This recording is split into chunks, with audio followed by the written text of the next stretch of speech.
Good morning, everyone. It's Joker, and today we are back with another slime video. And technically, the face cam is there.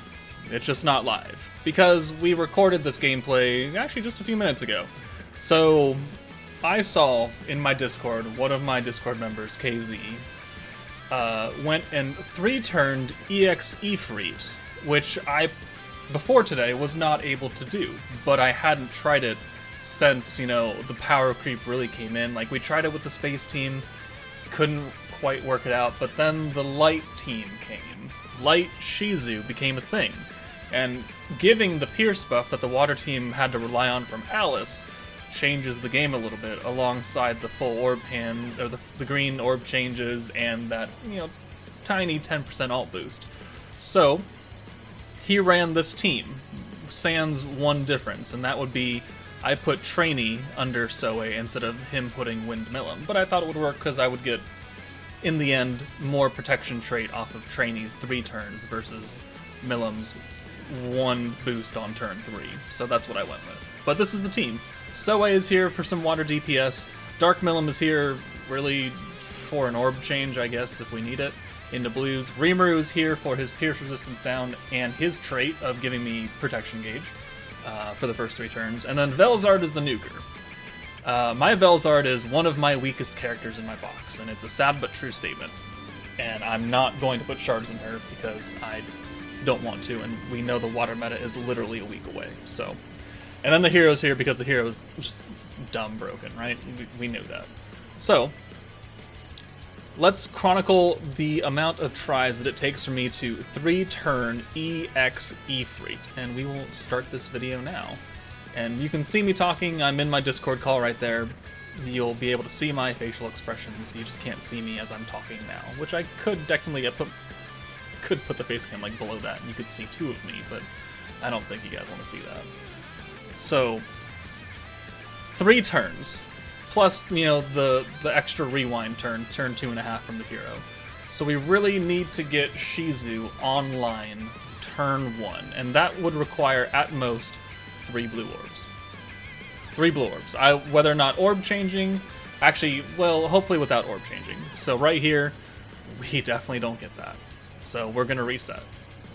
So, but we want to get the 3 orbs, that way we can get very, very close to the Shizu meter, and then on turn 2, we can proc Rimuru and Trainee's passive, and then that will give us Shizu, which will give us an entire hand of greens, hopefully, and then, you know, beginning of the Pierce buff. We're looking to nuke with a VELZARD, that's why she's in the back, that way we can bring her in for whoever has the most cards on turn 2, and just start working on getting her ult. I am making a weird, happy face right there. Alright. So, oh, and I'm gone. I can't remember what I was doing there. Oh, right, this is what I would do if I ever pulled Made Rimuru again, now that I have face cam. You can see my expressions and my sheer hatred and what I would do if I ever pulled him. Fun commentary, not related to the video, and then me cracking a zesty adult beverage, if I did pull him. So right here, we kind of got it, but I didn't really feel like orb changing, so we're going to reset again. And I think that was my last reset before we actually got it. So 3 attempts total to 3-turn Exe-freet, ironically enough. So let's jump back in one more time, once more with feeling, and let's try and work it out. If your VELZARD is highly leveled, and if you can run this team, like, you don't need Trainee at all. You really don't need Soe either. If you have, you know, Shizu, if you have, even at this, it's a level 80 VELZARD, not awakened weapon, it's only a 6-star claw. If you have Rimuru and you have Hero, you can pretty much get this done. And, you know, the protection trait characters is normal, like Millum, and Gazzle, but slightly whaley team, yes. But it is possible. And even then, like, there's no extra challenge for 3-turning it, it's just for funsies, right? You don't need to do that, as long as you clear it. This just is easy now, right? Conquests are highly outdated. They dropped when the game came out. Even the EX stages, they were in addition 2 months in, 3 months in, maybe?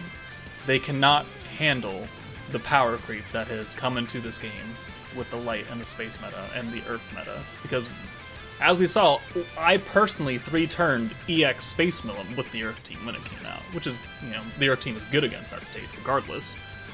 But before that, it was, if you told me to go 3-turn EX Millum, like the first month or so, or 2 months, I probably would have smacked you, and then laughed, and then kicked you on the face while you're down, because it was not a thing. Power creep that did not exist. Oh, I reset again. I was not correct. Okay, well, you just gotta listen to me talk then, and watch me fail over and over again. Yeah. Video time, right?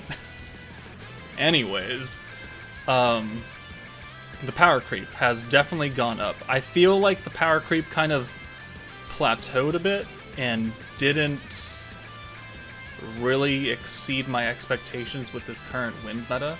It's very good if you have literally everybody on this new wind team, but if you don't, it doesn't really run as well as you would like it to. And quite honestly, Geld is probably my most favorite wind unit out of this entire meta. Like, Diablo, cool DPS, yeah. Gabiru, the fact that you don't do a 3-3 orb change is kind of astounding right now. So I don't know why they went backwards on that. I could have used, you know, a 3-3 into blues, that way we'd have Hakuro, Shizu, and Gabiru, but they went against it. Oh well, who knows when we get that. But here, we actually get the run, right? We get the 4 blues, and now I have to determine who I want to swap out, because I need Rimuru for the trade, and I want Soe for damage, even though he only has 1 card, but I want to work on getting VELZARD's ult as fast as possible, so really that leaves me the only option of swapping out Dark Millum, who honestly helps us the least. So, we're going to send the 4 blues, we're going to get Shizu online turn 2, and Rimuru does 2800 and VELZARD does 800 damage less. So I was already not really looking forward to this run, and we were just going to go with it. But turn 2, we actually, you know, we get an okay hand. A lot of Soe, 2 VELZARDs. We have Shizu online, so we can go ahead and use the Pierce resistance, and then we bring in the hero. Because the Pierce resistance lasts for 2 turns. So we don't have to worry about that. But we need to bring in the hero for the rewind, because we need, you know, the full 6-handed green. We need that ult gauge build up from the Pierce Resistance down skill to get VELZARD's ult. So I'm going to swap Rimuru out, because we already have Shizu active. And a 6-card send along with the rewind should get us another Shizu Protecture. So I don't really need to worry about that extra, like, what, 4 points that Rimuru is going to give us. I think we're going to be okay. So we've used the rewind, Pierce Resistance is active, we're going to send it, and look at that, we have another full Shizu meter. So definitely don't need Rimuru's trait anymore. And we're actually doing solid damage right here. You know, we sent Soe last, he's got type advantage, he gets countered because why not, and it's a crit because he's got all his crit buff on. And the rewind comes in, and we have 3 VELZARD cards, one of them being orange, which means that we have a guaranteed VELZARD ult now, which is, you know, what we're looking for. We're looking to nuke with VELZARD because Shizu's giving the Pierce, VELZARD has the attack boost and the Pierce boost, we have the Frostbite active, which will capitalize on the Pierce resistance down and the hero's crit resistance down, along with giving us guaranteed crits. So right here, we'll pop the Frostbite, get that active, that's good for 2 turns as well. And it'll do like a tiny, tiny, tiny bit of damage when it changes over to turn 3, but that's not really what I'm looking for. So, right here, we're just going to send VELZARD because we need her ult. And then next turn, we will pop the crit boost, and we will pop the VELZARD attack boost, and then the Shizu again for a full 6-card send. So there's VELZARD's ult right here. We can go ahead and send that. Still has the Pierce, so she's doing more damage than normal, but still not great. If your VELZARD is more level than mine, she'll do a lot more. And now, finally, we come to the end of the turn. We only have 1 VELZARD orb, which is sad, because I would have liked to see an entire hand of VELZARD just for fun, but it worked out. Right here, since it was only like my 4th try, I was not confident in us killing. He has a lot of health left, and I wasn't sure how much damage we were going to do, even with the Pierce and the crit and the Frostbite and everything. I was not confident in killing right here. but we're going to use this anyway. So there's the attack and pierce power, here's guaranteed crit, the pierce resistance and crit resistance is on and buffed up even more by frostbite. We've got a 95% chance to pierce now, and an entire 6-card send of greens. So, here we go. We're just gonna we'll send Soe last for that type advantage, which we don't need, surprisingly, because VELZARD does 40,000 right there, and then the follow-up hits do a crap ton. Oh, we do need the entire 6-card send. I was thinking of something else. But 16,500 from that 200% hit from Soe. And you can see my face right there. I was not expecting to kill. Was totally not expecting that. So, there you go. 3-turn Exe-freet with a light water space amalgamation team. So very good. Now, I do it again. With, instead of VELZARD, I do Shion. Let's skip to that.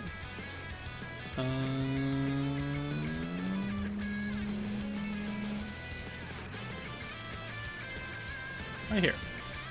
Right here. We'll add some time into the video. So we get a trainee change, which is pretty good. So we got a 5-can, so we're definitely going to have protection meter for Shizu. And then we'll bring Shion in for trainee. We don't need her anymore, because we're going to have more than enough protection gauge. And we already know that we have at least one Shion card, so, I mean, that'll work to our advantage when we're orb change with Shizu. So, doing that damage, we look to be doing a little bit less, I think, than when VELZARD was here, because she had type advantage and so did Soe. But we get a counter, so that's cool. And we have 2 cards with Shion, and we know that we have a 3rd one coming, so we'll use the Pierce Resistance, or we won't, because we don't have enough points. Because blues don't give us a lot of points. So we just have to live with the crit boost, or no, the rewind here, and pray that we can get a good amount of Shion orbs on the rewind. So here, we can only use the rewind. We're going to go ahead and use Shizu for an entire 6-card send again. And then we're gonna have at it. We do a lot more damage here than I thought we would. And I also don't know how to do my orb orders correctly, which is why I'm fumbling right here. So, let's go ahead. And Shion's doing 4,000 a hit. Pretty good. I think VELZARD with her Pierce and nothing else was doing like 3,800, so definitely better there. And we're looking pretty good. So the rewind happens, and then I get this hand. I get a 5-hand of Shion. That's a good handful of Shion right there. And now I was contemplating, what if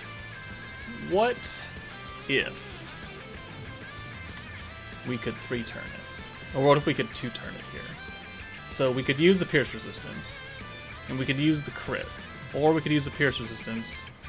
We could do, we could do a small combo of things. We could do the crit and the attack boost here. But I ended up going with Pierce Resistance. Maybe if we had used the attack boost and the crit boost, maybe we could have 2-turned here. But, oh well. We do have a lot of points to spend though, so we might as well burn some. So we're going to use the green buff, the double orb changes here. So 1 boosts the skill point gain and 1 boosts the attack boost on greens. So there's an extra 15% green damage, entire 6-card send, and now we have an entire hand of Shion, almost. And now I'm contemplating, we have enough points to use the Pierce power and attack power. So if we can get lucky, we could kill here. I don't know how much damage she's going to do. She's going to have an ult next turn, so guaranteed we're going to kill on turn 3 again. But can I kill turn 2 with this? I don't know. We're going to find out though. We're gonna go ahead and send it anyways, because for science. You can't see it, but he has 96,000 HP left. And I was still uncertain if we could do 96,000 damage. That seems to be a little high. Maybe if we had a 6-hand of Shion and the crit and the orbs and the pierce and everything, maybe. But, now we're doing 10,000 a hit, so it's definitely not going to get us there. We do a lot of damage, no doubt. So, I mean, the ult by itself right here is going to kill IFRIT next turn, so we're still going to get a three-turn kill here. But kind of sad that we didn't get the 2-turn. Maybe we'll do it again next time with the crit and pierce on 2, and we'll see if that works out. So, here we go. We've got Shizu to give the pierce and everything. We've got enough skills to use both the crit and the attack boost again, even though we used it last turn. Those are maxed out on points. Alright, the pierce resistance, crit resistance is still there. 6 card send of greens, and then we're just going to send it, and we're going to call it a day. So, hopefully you guys enjoyed this video. Whether or not it's feasible for you to do it is a different matter, but hopefully you enjoyed it. Maybe it gives you some ideas about some of this other conquests that exist that you may have trouble beating. Use the light team, use Shizu. She's quite good. She makes your team better. So, that's it for me, guys. Take it easy, and I will see you later.